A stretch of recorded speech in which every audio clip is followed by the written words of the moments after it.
The Hard Count is presented by BetMGM. As y'all know by now, we've teamed up with BetMGM this college football season. We'll be using their lines to make all our picks, and we'll have special offers for all of you each week. Now, when you join BetMGM, you get access to a variety of parlay selection features like same-game parlays, live betting options, and more. If you haven't signed up yet for BetMGM, use bonus code HARDCOUNT, and you'll get up to $1,500 first bet offer on your first wager with BetMGM. Here's how that works. 1, download the BetMGM app and sign up using bonus code HARDCOUNT. 2, deposit at least $10 and place your first wager on any game. Step 3, you'll receive up to $1,500 in bonus bets if your bet loses. Just make sure you use bonus code HARDCOUNT when you sign up. Let's make this college football season 1 for the books. Let's make it legendary. Let's get to the show. Try to stop it. Try to run from it. Week 2 of the college football season comes all the same. It is Thursday, September 4th, 2025. Last one on the face of the planet. Welcome into the Hard Count, presented by BetMGM. Now, if you've watched this show, you know this is a show for sickos, by sickos. When I say sickos, I mean like you're sweating out a Hawaii game at 11 o'clock at night. I mean, you're watching Maction during the week. You're watching a game on weekday college football, all right? So if that's the show for you, welcome. Make sure you are subscribed. A ton to jump into on this Week 2 Thursday edition of the Hard Count. But I want to start with this because Andy Staples and Chris Lowe doing the Lord's work over at on3.com, and they put out a little joint article, okay? So you know when you get like Drake and Future on the same song, or you get just any number of phenomenal musical acts to collab on a song, this is what you got over at on3.com with Andy Staples and Chris Lowe. And they put out an article that essentially, just to give you the synopsis, go read it if you haven't already, but the synopsis is, hey, things are not chill at Alabama. And you knew that when you watched the Florida State game, but when I say they're not okay, like genuinely, not just at a fan base level, people are upset.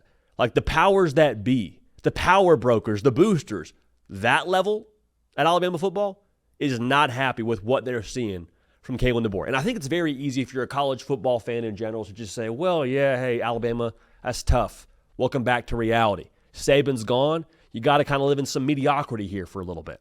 Sorry you can't win a national title every 10 minutes with Nick Saban gone.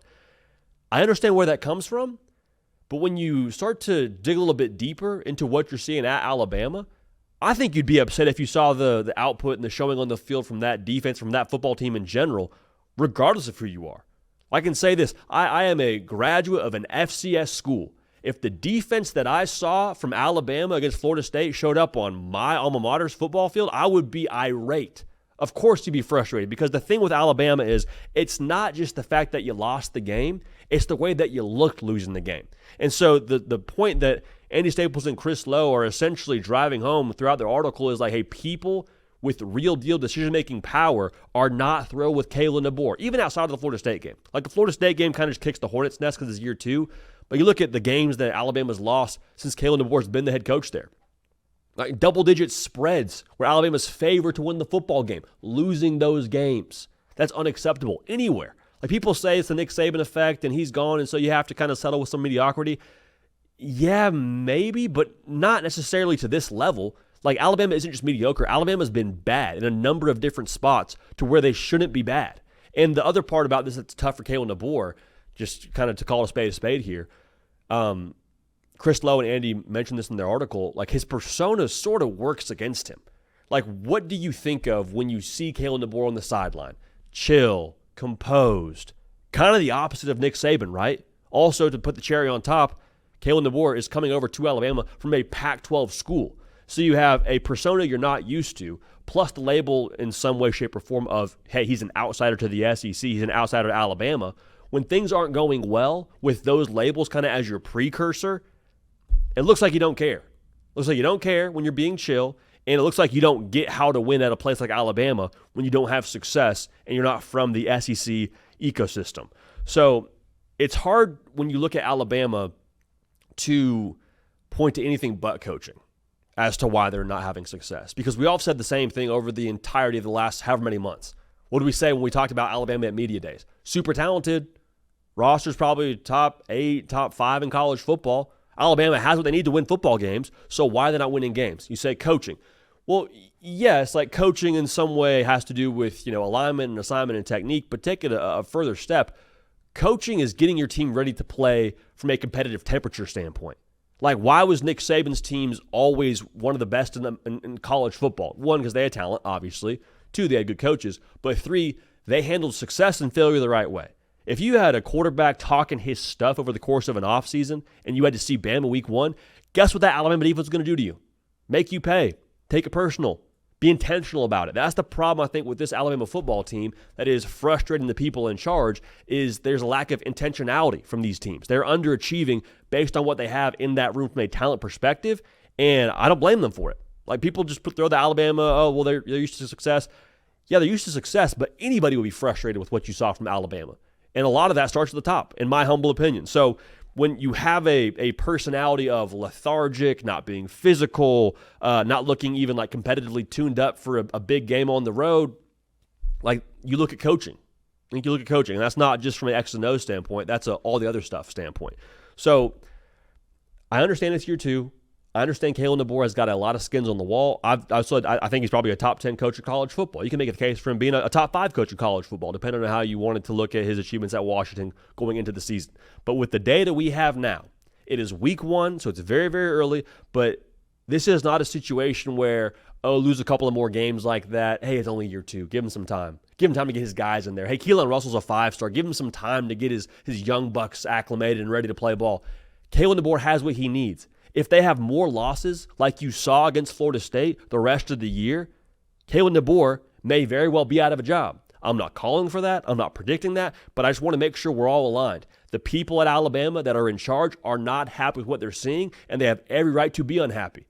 There's a standard at Alabama, and it's not just from what Nick Saban did. It's a Bama standard from that fan base. It goes back to Bear Bryant. There's a certain level of pride in Alabama football, not just the wins and losses, but the way that you actually play the game. And they are failing to meet that standard massively over the course of the last season and really the first game in the 2025 season. I'm not predicting that, but I want to make sure we say that out loud. So we kind of give that rant. We give you that pretense. That's essentially what the article implies when you go read what Andy Staples and Chris Lowe wrote. Great stuff there. Great intel. Go make sure you're locked in with that article. But I do want to just give my take on this with how I think it's going to play out the rest of the year. I have no choice but to believe that the talent and the personnel on that staff will eventually figure it out. Now, how long does that take, and how many wins do you get with figuring it out? Is that like 9 wins? Is that 10 wins? Do you struggle and find a way to win 8 games? Like, I don't know what it looks like. Hard to say winning 8 games is figuring it out, but I digress. I lean towards the idea that Kalen DeBoer knows what he's doing, and Alabama's super talented. Now, the Florida State loss makes you feel very concerned about the intentionality, which I said, but I do think it's a little bit of a thing where they will eventually get right. They will eventually find their footing. So if they go beat Georgia in Athens, September 27th, I think we'll all just say, okay, week 1 sucked. It was weird to watch. I think Kalen DeBoer and that entire building wish they had that game back. However, this is what we expected to see. So there's a lot of ground where you can still, a lot of spots on your schedule where you can still make up the ground you lost from the Florida State game. I think they'll get it right. I don't think it's overnight, but I do think that Georgia game will tell us a lot and set a good tone for what they're going to be the rest of the college football season. So, people unhappy in Tuscaloosa, they deserve to be unhappy. I'd be unhappy. I don't think it's totally cooked just yet, but they got some ground to make up. They got some steep incline to climb, if you will.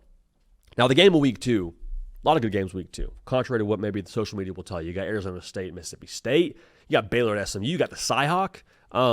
But the game of the week is Michigan going to Oklahoma.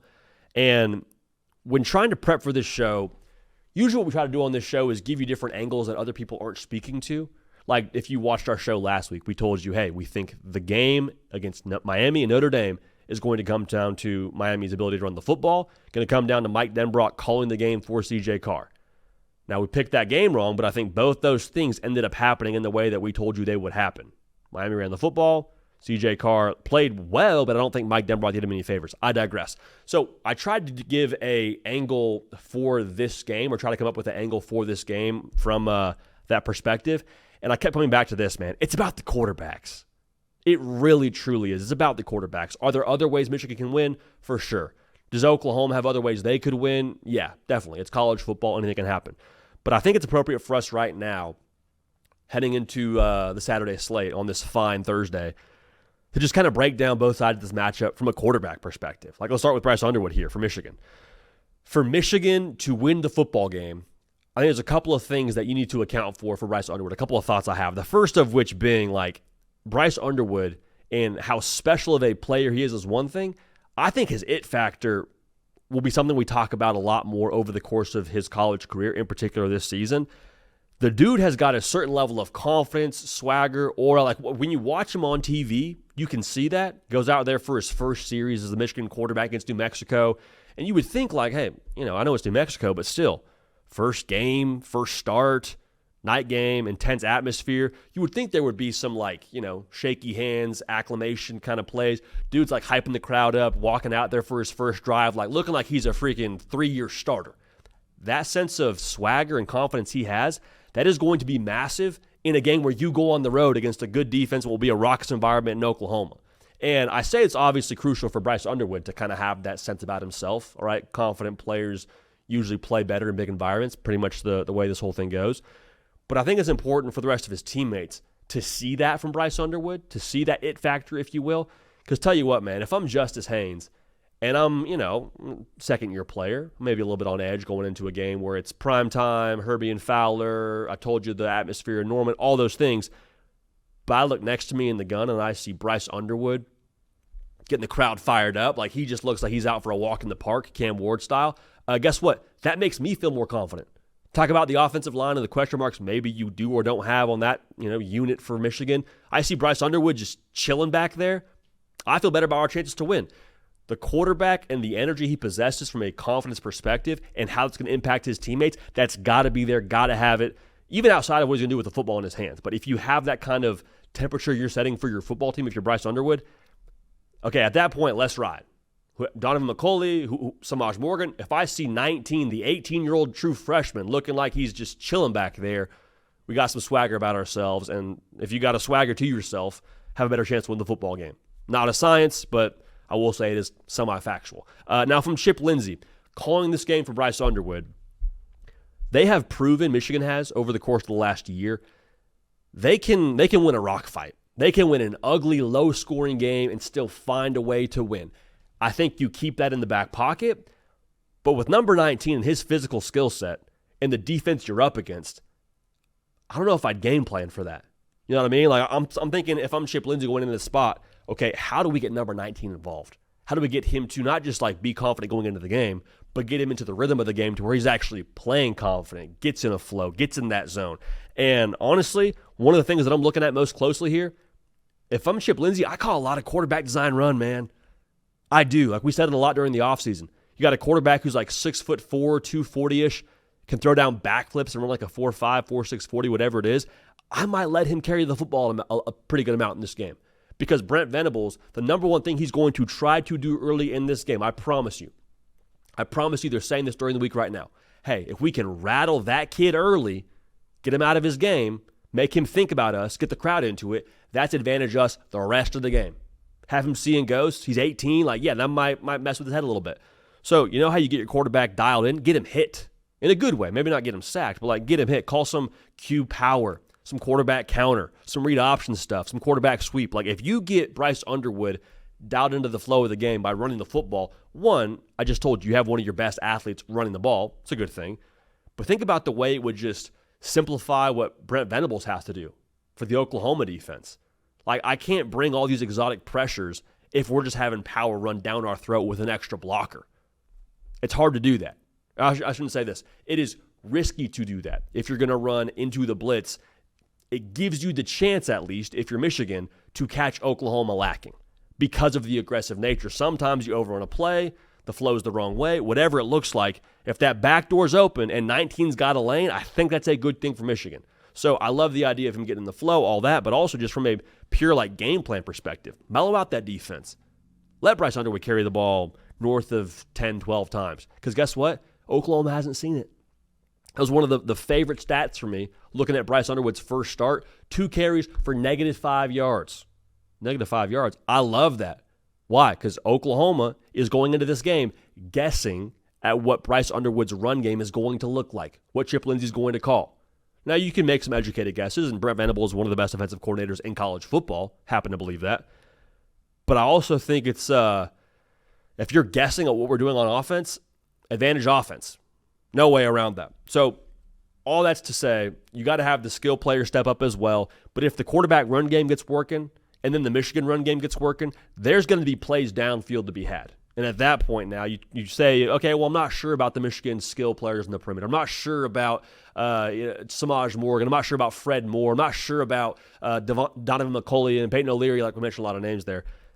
Even if you're not sure about those guys, if there's extra attention in the box, they have a better chance to go win. Like I'm telling you, Donovan McCulley, he can go win with a single high safety. How do you demand a single high safety? Run the ball at a high level. How do you run the ball at a high level? Bryce Underwood left, Bryce Underwood right, Justice Haynes. All those things, advantage Michigan, big plays happening. Get your quarterback some confidence, your team some confidence. Not a bad way to go about it. But I alluded to this a second ago, and I want to go back to it. Bryce Underwood has got to be able to see it in this game. Got to be able to see it. It's a very vague, overarching way to say he has to be able to process the defense at a high level. And that's not me saying anything about Bryce Underwood as a college quarterback and his ability to read the defense. He's a true freshman. It's his second start ever, his first ever road start. If this defense, with one of the best defensive minds in the sport, has his number a little bit early, that would make a lot of sense. So even if he's not seeing it early, I'm not worried. If he's not seeing it in the third quarter, fourth quarter, we got problems. Because at that point, we're very limited as an offense with what we can call. We worry about our quarterback's confidence. All those things, to me, make me a touch nervous as to how this game could progress. So not rocket science there, but Bryce Underwood being able to process the defense early is huge. Also, Chip Lindsey, make it easy for my guy. Like, if you watch what Jackson Arnold did against Baylor, he wasn't thinking. He's playing football. I love Bryce Underwood as a quarterback and his ability to process the defense long term. In this spot, though, Chip Lindsey, let him play ball. Cut him loose. Let him play free. Give him 1 to 2 reads. Let him go. That's what I want to see from Michigan and Bryce Underwood in this spot. Now, as we're prepping for the segment, too, we talked a lot about the spot for the quarterbacks in Florida State, Bama, and Caden Smith, producer of the Hard Count, brought up a great point as we're getting ready for this. It's almost house money for Bryce Underwood.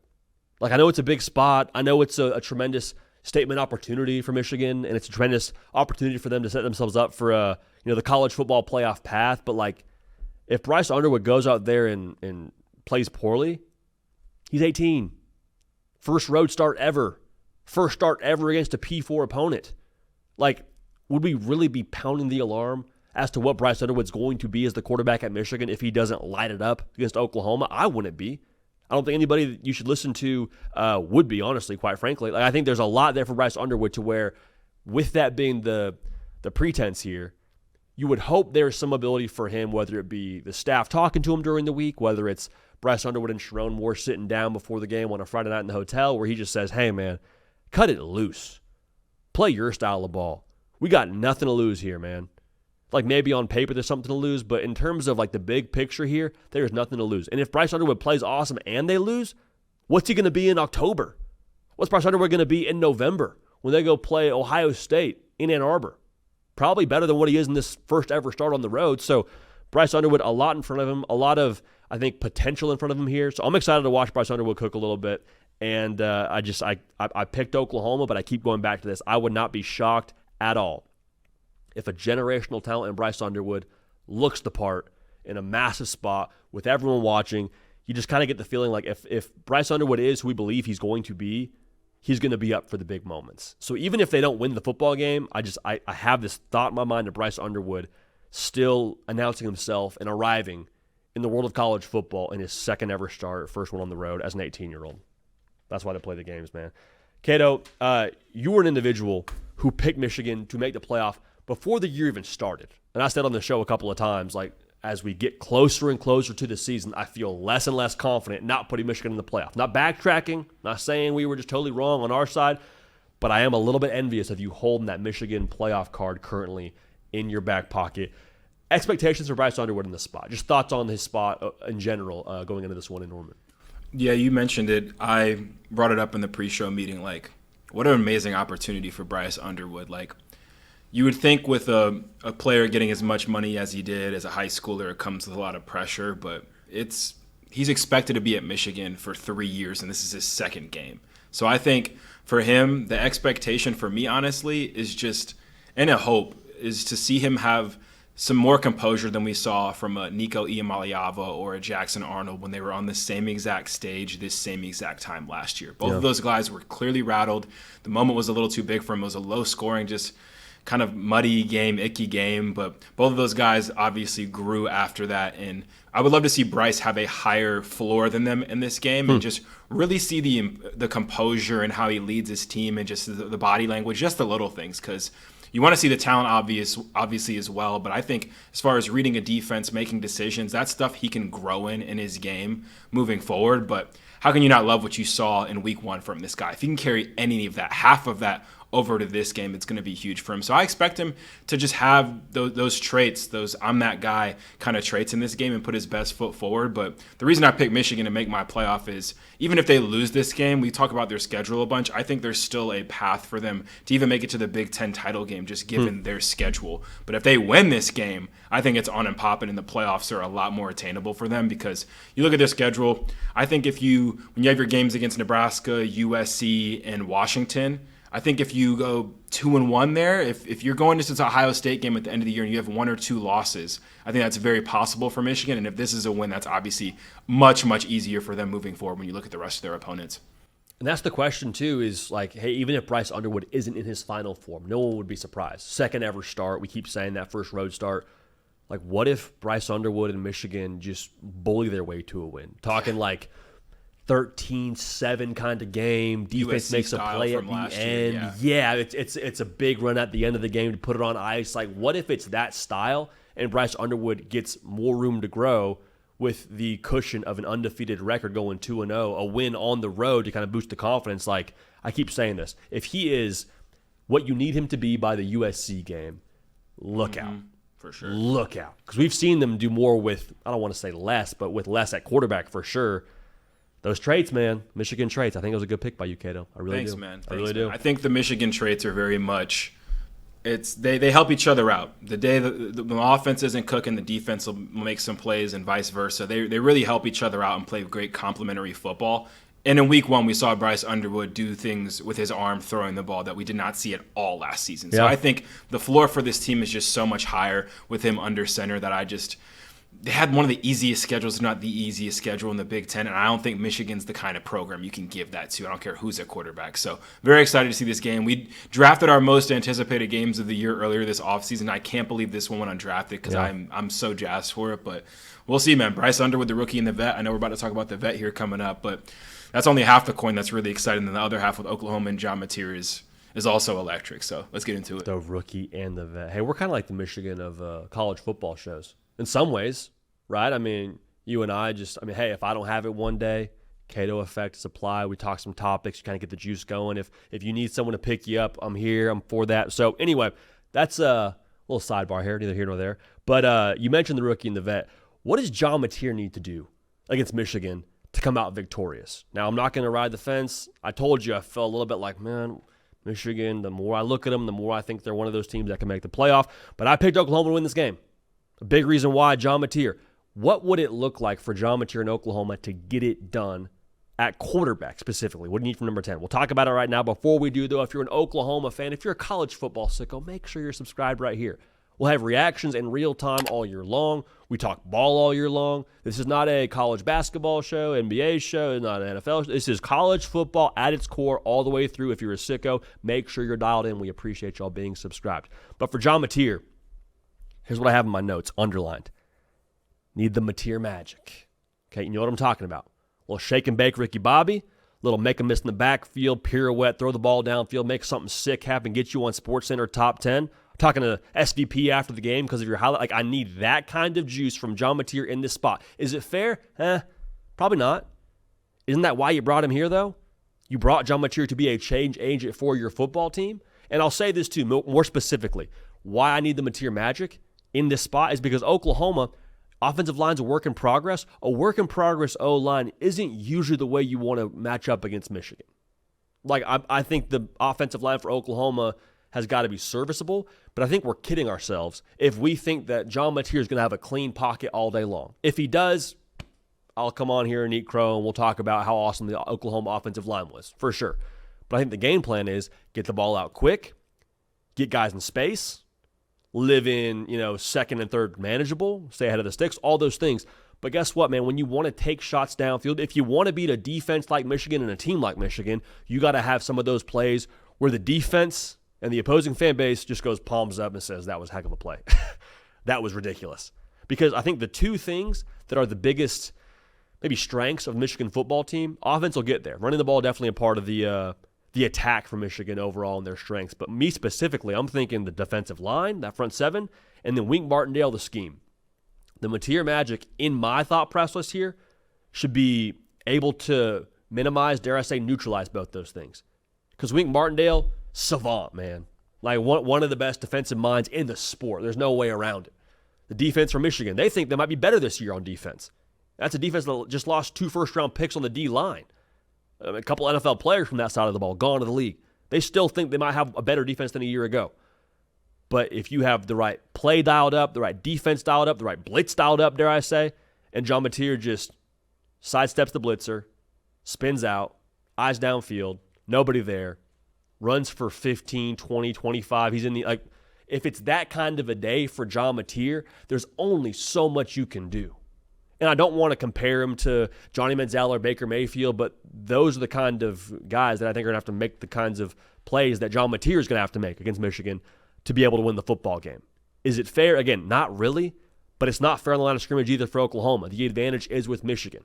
So the Mateer magic has got to be there to get it done. Now, in tandem with that, we talked to John Mateer at SC Media Days.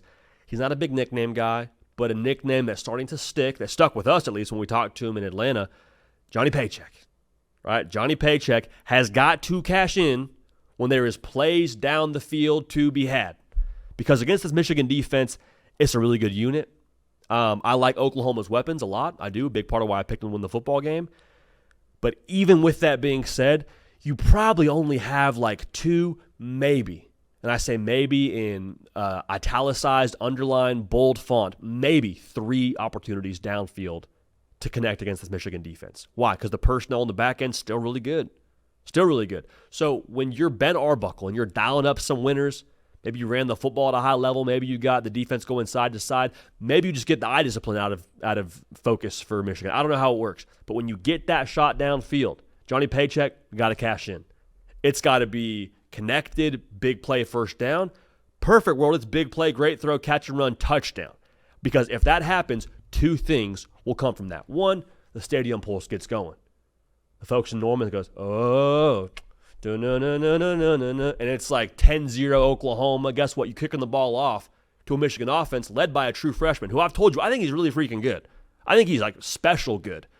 But with that stadium pulse, and I think I've said this now 10 times throughout this show, your first ever road start in that environment, it allows the opportunity for Bryce Underwood. Here's the second thing. The second thing it would cause is Bryce Underwood maybe starts to press just a little bit. And if you're a true freshman pressing on the road, we'll see what happens there, but I don't like the way that shapes up, especially not with what Bryce Underwood has around him from a weapons perspective. Not bad weapons, but not necessarily the group I want to go like score for score with against John Mateer and those players. On the road, like all those things to me start to tilt towards Oklahoma. So the pressure it applies to Bryce Underwood, the environment it supplies for that offense, I would love that situation if I'm Oklahoma. You got to have it. Got to have it against Michigan because I don't think this is a world now where you win a rock fight against that team. We've seen it too many times. We know the script. If this game is played in the 20s or the teens, Michigan's winning the football game. How do you make it not a rock fight? Connect on the explosives when the explosives are there. Now here's the last one. I need John Mateer to have a high hit rate on what we call third Mateer. And if you've watched this show, you know this is kind of a category for us when it comes to quarterback design runs. Last year for Notre Dame, got to 3rd and 4 or closer. It is 3rd and Riley Leonard, 3rd and Riley Tebow. And we've said it multiple times with Utah. You got 3rd and Dampier. Like when you have a quarterback who you can call design run game for, it's got to be a high hit rate in those situations. Because quite frankly, against Michigan, I don't think you come away with field goals and win the football game. And you got to extend drives. I think you got to get in the end zone on 4th and goal. Like how many times do we sit here on the Saturday or Sunday reacting to week 1 and say, hey, you know what? That team just made more competitive plays, and that's why they won the football game. That's why Ohio State beat Texas. 4th and goal, they punch it in. 4th and goal for their defense. They stop them. Competitive plays, advantage Ohio State. Who won the game? Ohio State. Same thing for Oklahoma and Mateer. When it is 3rd and Mateer, 4th and Mateer, 3rd and 2, 4th and goal, whatever it is, I need a high hit rate of the competitive plays from John Mateer. The way you know this would happen is that it worked out. You cut to the sideline. Mateer just punched in a 2-yard touchdown run on quarterback power, fell in the end zone. You see him rip the helmet off. You see the hair looking nice. You see the headband flowing. And at that point, you zoom in on him and you see the gladiator kind of yell like, okay, we go. We go now. The intensity, the emotion, all those things, cliche, real in this spot. Real in this spot would be a byproduct of them having a high hit rate on those 3rd Mateer, 4th Mateer kind of plays. So there's a lot of weight on both these quarterbacks to get it done. I cannot wait to watch this one. This is, again, without a doubt, the game of the week. It's our BetMGM game of the week. But John Mateer, the magic, the cash-in factor, and the hit rate on the competitive plays, especially those close yardage ones. I mean, he ran for over 800 yards at Washington State. Need to have it. Need to have it. And a fired-up Mateer would be a way that you know that you got it if you are, in fact, an Oklahoma fan in that game. So that's going to be the game of week 2. But you could argue the game of week 1, Ohio State-Texas was awesome. You could argue, though, the game of week 1 was LSU's win against Clemson. Now, we already unpacked the game. We already broke it down. Not here to rehash that. But there was a quote from Dabo Sweeney, something he said addressing the game from that previous week, that I thought was a little bit interesting, and Brian Kelly also thought was a little bit interesting with how he responded. So Dabo Sweeney, when talking about the game, says, essentially, we got the final exam on day 1 of class. And he says all these things to say how good LSU is. He says they got a great quarterback, they got a great back, they got some explosive players. They're going to be a tough team to deal with, is essentially what he says. And there's a little bit of a pregnant pause there. And then he says, they got a 65 on that final exam for the first day of class. We got a 58. Neither of us played great. And watching that back, I was like, ooh, man. You were saying such great things about LSU and taking that loss the way that you would maybe hope your head coach takes a loss and say, we fought hard, they're a good team, whatever, we'll see them down the road. But then that at the end felt like a little bit of a slight to LSU, saying they made a 65 in the final exam, made a 58. It's like, okay, if I'm an LSU fan, I'd feel some type of way about that. But then Brian Kelly was asked about that at his press conference during this week. And Brian Kelly did not let it slide. He essentially said, well, maybe he's just a kind grader, giving them a 58 and us 65, saying it's a kind grade to give his team a 58, okay? Shots fired from BK.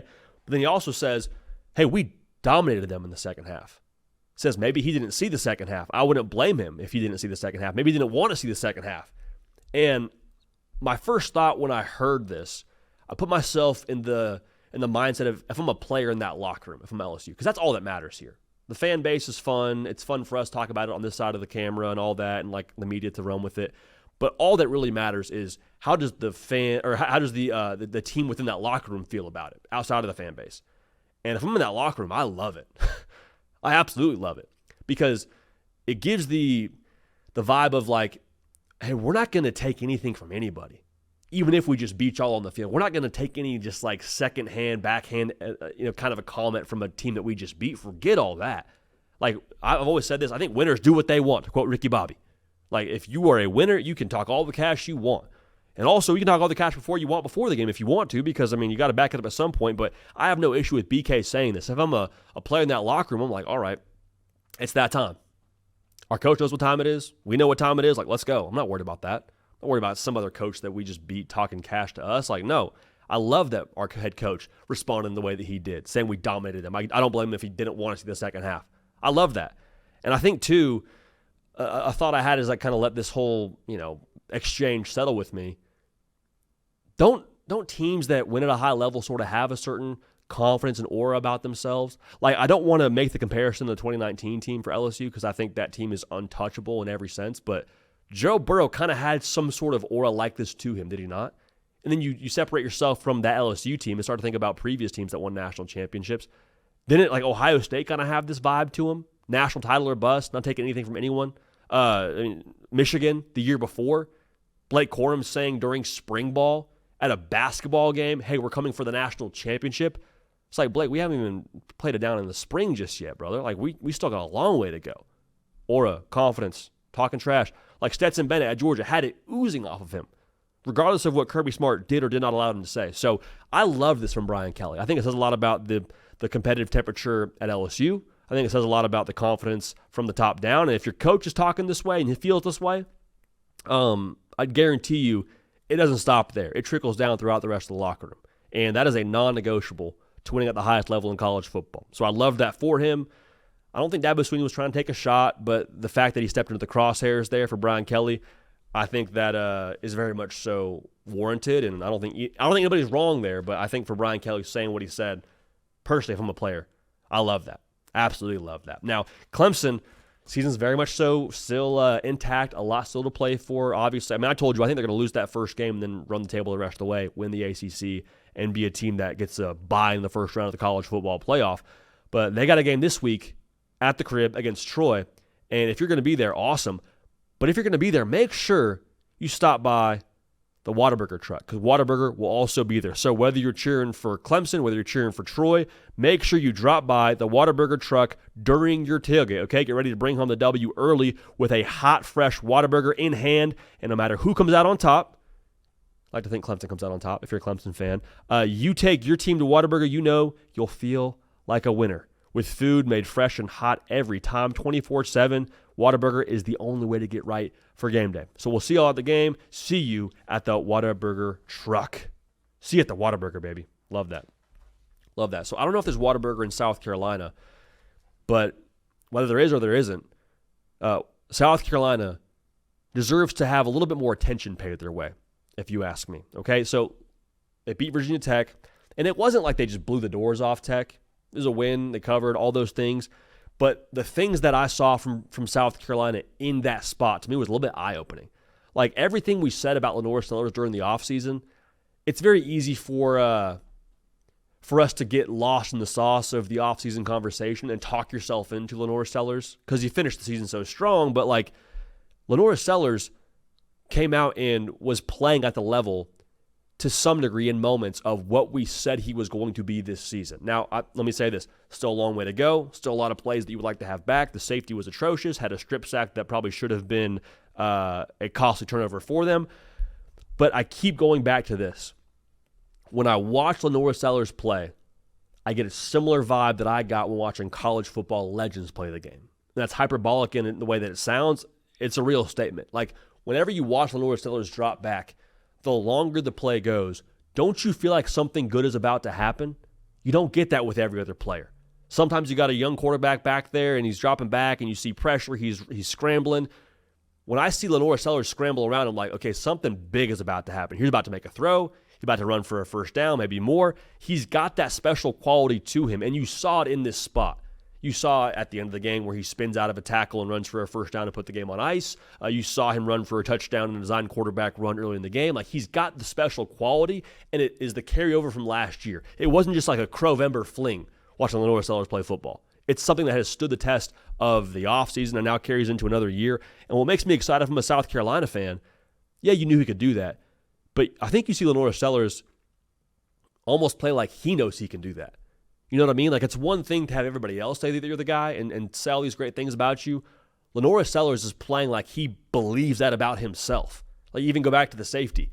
It was a mistake for sure, but it was a mistake honestly coming from a place of like, no, I believe that I can duck my head, get through this pile, or make something happen, pop out the other side, make something happen with my legs. Now, he didn't, and that's unfortunate. 2 points is a bad play for South Carolina the other way, but I do think that the level of like progress you see from him in terms of the swagger and confidence, all those things, that to me stuck out during this game.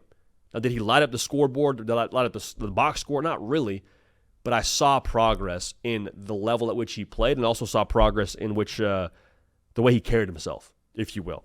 Now, that's one part of it. You knew that was going to be there for South Carolina, or at least if you felt any way about South Carolina in a positive manner, that was a big part of your equation you were trying to factor in. But we said this during the offseason. It's about the sides for me for South Carolina. Like, if you're still going to a barbecue restaurant and there's crossing off no more ribs, no more chicken, but you're still there for the wings, you're still there for the mac and cheese, you're still there for the okra, guess what? That's a sustainable restaurant. That's probably going to be a go-to restaurant here. That's probably going to be a place that you can take the family to every other graduation. Like, that to me for South Carolina is what jumped out during this game. Because even with Sellers looking good in moments, I was impressed with Nicholas Harbor. One spring playing ball and not running track, 3 catches, 99 yards, and a touchdown. Could have maybe been 2 touchdowns, depending on that replay review and how the whole thing went. Okay, look out for South Carolina. Rasul Faison didn't even really get that many touches. Saw him in spurts, making things happen. Had a nice little gain he ripped off there around the edge, and you saw what he could be in that backfield with Sellers when he really gets rolling. On the defensive side, Brian Thomas applied some pressure, big 46. Now you lost Kennard, so there's no easy replace there, but if he's able to just apply pressure opposite of Dylan Stewart, and they can be 2 guys you got to worry about, okay, South Carolina could be one of those teams. So going back to the offensive side, I don't think you need to have like 10 game breakers for South Carolina to be a team that wins 10 games and finds himself in the playoff. I think you need to have guys that can capitalize on all the attention that Sellers is getting throughout the course of a game. Because you go back and watch that thing, man, there's a lot of plays to be had because of how worried a defense is that 16 is just going to burn them. Now, 16 did burn them in different spots, but there was a play where South Carolina ran it a couple of times. There is the running a lot on College Football 26. It's a read option with a flat pattern attached to it from the tight end or a slot receiver, whoever you want to put out there. And there were so many times where that play was just wide the heck open off of the mesh for Lawrence Sellers to flip it out to his guy in the flat because you got linebackers and safeties adding in like it's a Black Friday sale getting to the ball because they're worried about 16 taking off and hurting them for 45 yards and a touchdown. So when I can just flip it out to my guy in space and have a ton of real estate, Sellers creates angles for ball carriers on the read option game, and he creates real estate for his receivers in the passing game. So if you can have guys that maximize that, i.e. a Harbor, i.e. Amazio Bennett, I mean, go down the line there, whoever you want to plug and play there for that next level of the equation for the South Carolina offense, that's where South Carolina gets really, really freaking tough to stop. So that's one part of it. But the last thing I want to mention here, well, I think South Carolina maybe needs a little bit more attention nationally. You already saw the Shane Beamer effect in week 1. And what I mean by that is what we said all offseason. There's going to be a lot of situations where South Carolina wins football games and it doesn't totally track. Like I told you, Sellers played well, he progressed, all those things. Didn't have the best day at the office. Like, offense played fine, but like a punt return touchdown was really what I think allowed South Carolina to start to gain some momentum and eventually put them away in the fourth quarter with that Nick Harbor touchdown. It's going to be a thing where different parts of this team just happen to step up. In a Shane Beamer fashion, it was special teams this game. Maybe one game it's a defensive touchdown. Maybe it's somebody you haven't talked about yet on the offensive side stepping up. Like all those parts of the Shane Beamer system, it's hard to depend on them until you see it frequently enough under Shane Beamer. He's been at South Carolina to where now I think we can depend on them, if that makes sense. Like it only is tough to track until we see it repetitively and we're like, hey, actually, we weren't talking about Dylan Stewart before the season last year. We weren't talking about Xavier Legette a couple of years ago when he popped and had an incredible year for South Carolina. Like the guys that we don't know about, oftentimes for South Carolina, end up popping. And sometimes it's just college football, but it feels like it's not just a sometimes thing for South Carolina. It feels like they do it a lot. So for South Carolina, they deserve more attention. They're going to be a force here in 2025, and I think they need more attention here going into 2025 as a whole now. So excited to watch them the rest of the way, but Sellers looks good. The non-negotiables look good for the defense. The unquantifiables look good for the team. We'll see. All I'm saying is we'll see when it comes to South Carolina. All right. Now, another story about week 1 before we move on to our off-the-field issues here is Notre Dame. I picked Notre Dame to win. Did not get it done. Notre Dame is going to be fine here in 2025. Made no mistake about it. I leave this game with them losing to Miami, and I don't really have a ton of new opinions on the things that I felt strongly about before the season even started. Like, yes, you lost to Miami and a good quarterback in Carson Beck, but like that defense gave that offense opportunities to go win that game. Like that defense made a couple of plays where CJ Carr throws a pick. The game could have very easily shifted pretty heavily towards Miami in that spot. What does Notre Dame defense do? Get a stop, hold them to 3. Great. Have a chance to go tie the game up late in the game for Notre Dame. So I don't feel any different about the defense. I just think it's one of those things where you played an offense that led the country in scoring last year, plugging in a new quarterback who's going to be a first-round pick, in my opinion, Carson Beck, and like that was kind of how the chips fell. I don't feel any less confident in the Notre Dame defense here in 2025 just because they played against a good Miami offense at home and came up short in that spot in of itself. So the defense, going to be fine. But you already knew that going into the season. There's something else about this team that got me fired up that I'll talk about in just a second. Before we do that, though, Notre Dame fans, make sure you're subscribed right here. College football, nothing but college football year-round. If you're thinking about going to the A&M game, the home opener for the Irish, best way to do that is with Game Time. All right, so Game Time, fast, easy, affordable, safe way to buy tickets. College football season is here. If you want to get to a game like A&M Notre Dame, use Game Time. Know before you buy. See your view from your seat before you even purchase the ticket using the Game Time app. Great way to use the app, man. Just don't take the guesswork out of buying tickets with Game Time. So if you hear nothing else, hear this to save yourself some money when you buy college football tickets this upcoming year. Take the guesswork out of buying tickets, download the Game Time app, create an account, use code HARDCOUNT, that's HARDCOUNT, for $20 off your first purchase. Terms apply. Again, code HARDCOUNT, HARDCOUNT, for $20 off. Terms apply. Swipe, tap, ticket, download the Game Time app today. So the defense played great. Great is a strong word. Good enough, I think, to where you could have still expected to win that football game if Notre Dame. But my number one question for Notre Dame coming into the year and into that game was, do we have a guy at quarterback to maximize this roster? Because people close to South Bend think this is a team that can go win a national championship if and only if you have a true guy at quarterback to make it all go. And I left that game, even in a loss for Notre Dame, I left that game saying, okay, CJ Carr is the guy. CJ Carr is a dude. And you could look at what he did during the game in terms of his box score and efficiency and all those things. Even the interception wasn't on him, to keep it a buck. Kicked up in the air on a screen pass. Like, I don't know, man. Ball up top. Shrug your shoulders. Look at the iPad on the sideline. Go to the next play. But it was the plays that he made that were, dare I say, like a little bit special for the Notre Dame offense that you're going to need from him to be a college football playoff team. Like CJ Carr looked like a team manning a playoff offense in his first ever start. It's just kind of how it looked. Like there's the play where he drops back, evades pressure, reverses field twice, finds his receiver. Like that's the kind of thing where, you know, we got to be careful in those situations not to make mistakes and not to give the football away. But like if you have that in the bag, the ad-lib kind of stuff where receivers can get open downfield, you're going to be okay. Like I know it wasn't the result that you wanted if you're Mike Denbrock and a Notre Dame fan, but there's too much good stuff for CJ Carr in that spot and too much good stuff on that roster around him for them to just stay at a spot where they're not playing well enough to win these football games. Like I'll say this, if Notre Dame played Miami in the month of November, I'd be really curious to see how that game would finish. Because at that point in time, yeah, Carson Beck's further along in the Miami system for sure, no way around that. But also CJ Carr, I think a lot of the stuff that you point to that maybe he didn't do as well in this game, his first ever start in college football against a good team in Miami, against a good defense in Miami. Like this was not last year's Hurricane defense rolling out there. They made some changes on the staff, made a lot of changes in the personnel. Like that's a dare I say, with 1 week of sample size, good Miami defense. And CJ Carr, in his first ever start, I thought played pretty well. And besides played pretty well, made a lot of plays that get you excited about what this Notre Dame offense can eventually be. So there's a lot said too about Mike Denbrock, and we said it on our own show. Like you got to give Jeremiah Love more than 10 carries. You got to get Jaden Greathouse more touches. Like the weapons in this offense have got to see more of the football.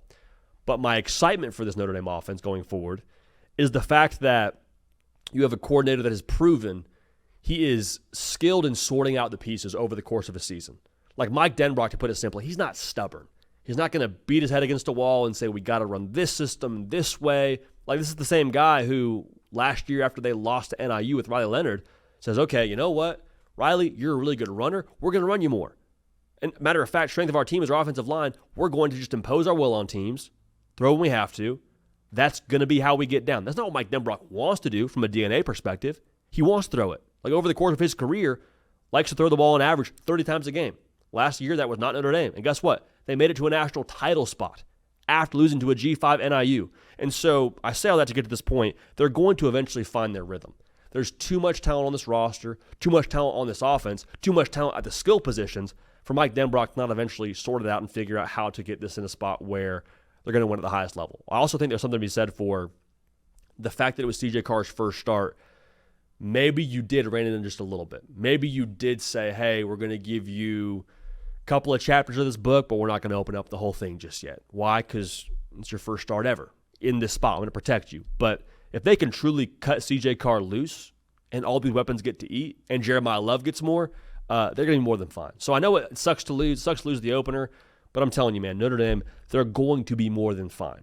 Big win against A&M next week, I should say, but they're going to be more than fine. If you're hitting the panic button in South Bend, I would advise you to chill out. Don't do that. It's going to be okay. CJ Carr looked freaking good. His first ever start.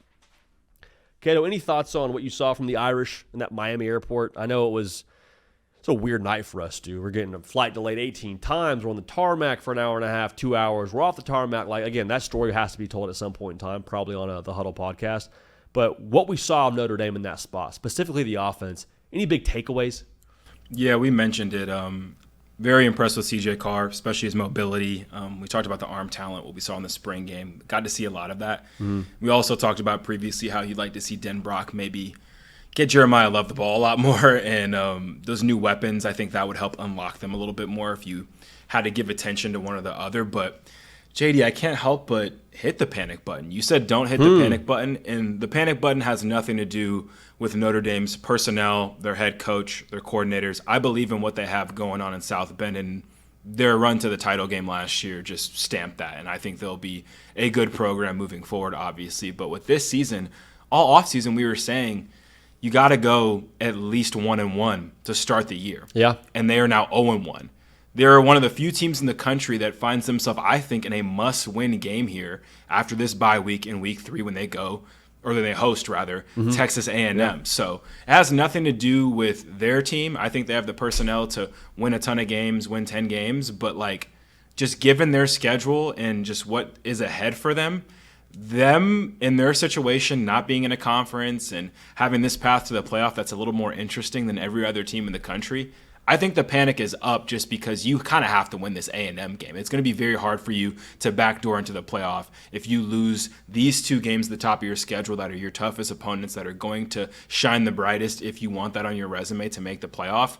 They got to win an A&M, and I think them just being in a must-win game, rather, with a quarterback now making his second start, I think the panic button's pushed. Again, nothing to do with the team, just the situation and the circumstances you're in. Do you think there's any panic there just given their circumstances? I think there's urgency. I think urgency. I think panic is, oh boy, we got A&M coming, we're in trouble. I think they have to win that A&M game to feel good and definitely to control their own destiny.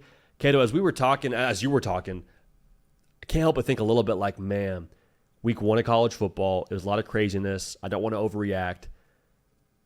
But if Texas has still got some work cut out for them, if Alabama's looking like they're going to have a pretty steep incline, I'm like, man, it would make me nervous if I was an Irish fan. But 10-2 Notre Dame, as it stands right now, knowing what we know, they might get in. They might get in at 10-2 with losses to A&M and Miami if it ends up shaking that way. Now, I wouldn't want to have that happen if I'm an Irish fan, but that to me feels a lot more doable than it did a couple of weeks ago before this season started. And we saw Bama look atrocious. Texas look not great when it comes to what they had at quarterback. I think they figured that out. We talked about that. I think 10-2 might do it. Yeah, you can say that. And I think it could do it if all of the dominoes fell in piece. But again, you mentioned the key phrase is controlling your own destiny. Mm-hmm. And I think given the teams that we saw lose this weekend, you see a Texas fall, you see an Alabama fall, they have plenty of opportunities in their schedule to beat ranked teams that the committee is going to look highly upon, to go on the road and get some more impressive wins. You look at the rest of Notre Dame's schedule, man.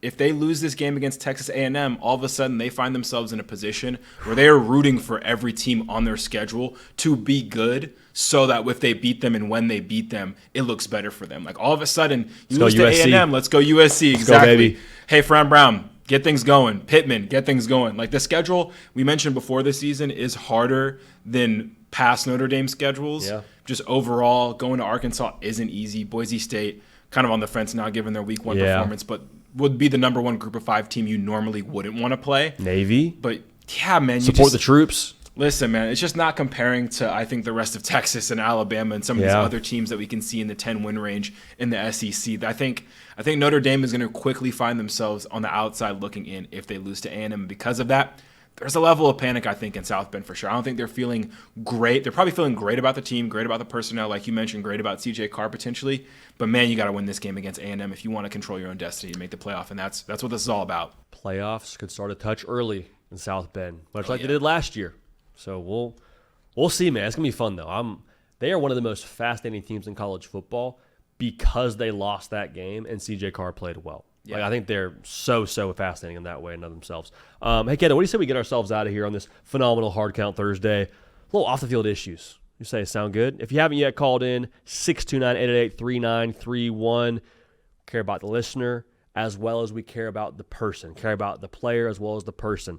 Ken and I got a call though from one of you that is an East Coaster, but a West Coast fan with a certain dilemma. Take a listen. What's up, JD? Sean. I'm an East Coast USC Trojans fan, so I already have the decks stacked against me, right? Late kickoffs, they get to me every time. I really have to grind through some Saturdays to watch my favorite team play college football. That being said, when your girlfriend throws in the curveball that you're about to spend the next 4 hours at a bar celebrating her friend's birthday, they don't prepare you for how tired you are come kickoff. And so I'm actually looking for a little piece of advice on how I can get to these USC kickoffs on the East Coast, because I just want to watch my Trojans. I want to watch my Ava sling it, and I just can't stay up long enough. Fight on. Sean, appreciate you calling in. Appreciate you calling in and bringing this to us. I have two thoughts. I think there's two solutions here for you. The first of which being, you have to ask this question. And this is kind of a tough question to ask at times. It's maybe a risky question to ask, but getting this question answered will give you the playbook for how to move forward. Do I need to be there? If it's your girlfriend's birthday, you got to be there. If it is your mom's birthday, got to be there. Girlfriend's friend, to me, is like wedding plus one territory. Now, if you want to be there, more power to you. That changes the conversation. You got to find a way to get this done. But if it's the girlfriend's friend, man, there's only so many things you can be obligated to in life. Obligated to work, obligated to your friends, obligated to her. You're not obligated to her friends, much less on her friend's birthday. Now, if you're close with her friend and it's kind of a thing where y'all are a friend group, maybe that muddies the picture. In my personal experience, just asking this question lays out a really good framework for my wife. She's got something with, her friend, they're celebrating her, and it's like, hey, do I need to be there? Which allows her to think about the possibility of, hey, what if he wasn't there? Would it change the experience? Would my friend be sad? And if it's truly a situation where it's like you are there by association, you should be in the clear. It should be a thing where it's like she might not even know if you're there or not to begin with. It might not even be a thing where it's like, oh man, was Sean there? He wasn't. Birthday's ruined. Can't believe he didn't show up. So that in itself, I think, is a massive part of this equation. That's the first thing I would do. Hey, do I need to be there? I love you. I care about her.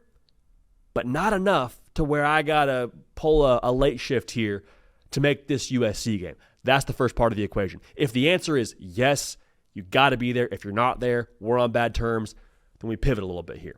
And if that's the case, here's a little silver bullet for your boy. Little friend called vitamin C.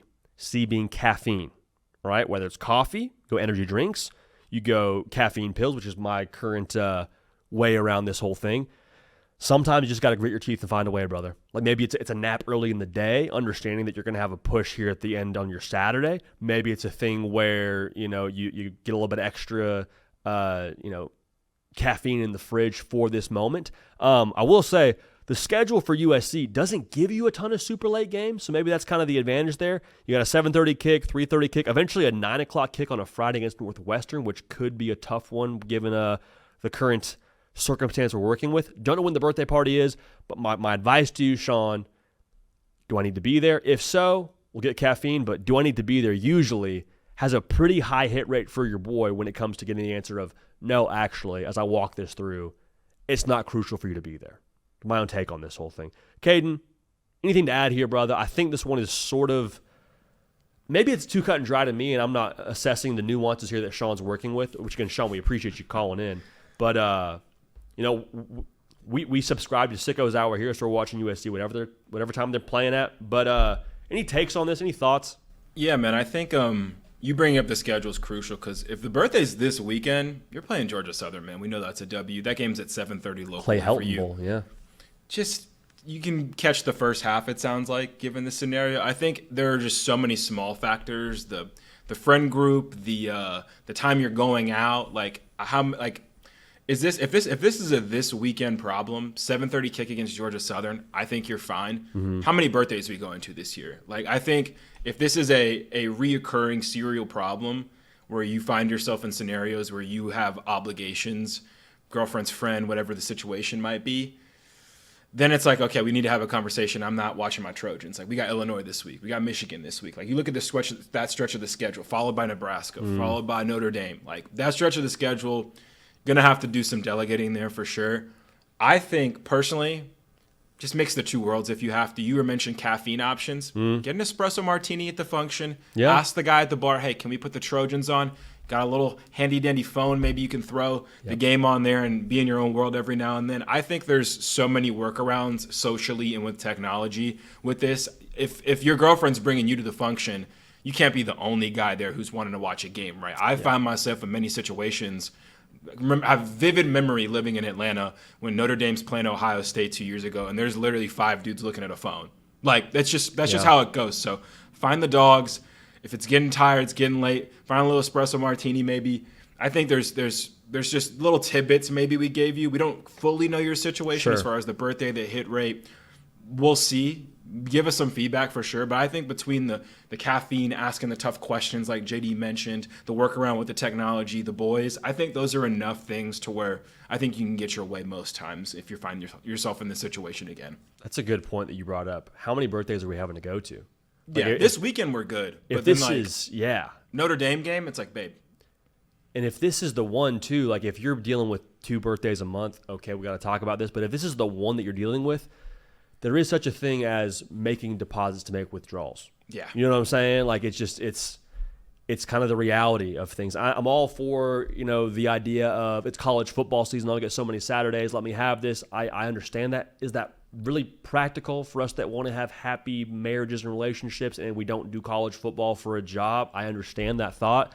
So if it's Georgia Southern to get Michigan, Georgia Southern to get Notre Dame, like you said, Cato, it hurts, but YouTube TV, like you said, get with the boys over there that are probably right along with you, brothers in arms. They'd rather be watching ball too. Could be a good way to go about it. Yeah, could be a good way to go about it. Negotiate with your lady. You know what I mean? Hey, babe, like, I'll give you Georgia Southern, Purdue, Michigan State, and Northwestern for Michigan, Notre Dame, and a future first-round pick. Like for next year. Like next year, I'll get draft capital. Next year, we'll get a game that I have highlighted and circled as well for the 2026 season. Like, work with her, be in the mix, and best of luck to you, Sean. I think this is a tale as old as time, and we're rooting for you. First half should be all you need if you're him, right? Like first Georgia half. Southern, yeah, dude, you're fine this week. Not to knock Georgia Southern. I know Georgia Southern, you got some feelings there. For me to knock Georgia you Southern. You will knock Georgia Southern, which is fine. Which I appreciate the passion of that back and forth between yourself, an App State alum and Georgia Southern. But Clay Helton will be fun. There'll be some juice in the first half, but if there's juice after the first half, we might have bigger problems as a USC fan than their girlfriend taken to a birthday party. Again, 629-888-3931.